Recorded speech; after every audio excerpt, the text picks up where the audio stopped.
Jean-Éric Brana, y a-t-il, au vu de cette première année Trump au Moyen-Orient, une véritable stratégie pour faire bouger les lignes, ou plutôt, on va dire, des tests, des essais faits par Donald Trump? Alors ça dépend si vous vous situez dans les opposants ou ceux qui sont du côté de Donald Trump, mais en réalité en étant objectif, oui, il a fait bouger les lignes.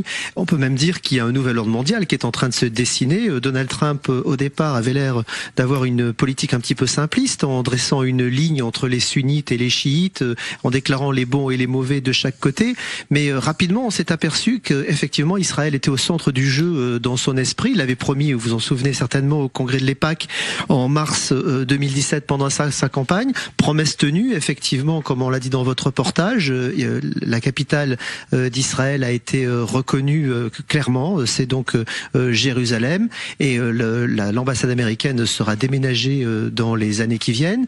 Ça c'est une décision très très forte, mais décision qui, ça ne vous a pas échappé aussi certainement, a été soutenue par l'ensemble de la classe politique américaine, puisque démocrates et républicains étaient unis dans cette volonté.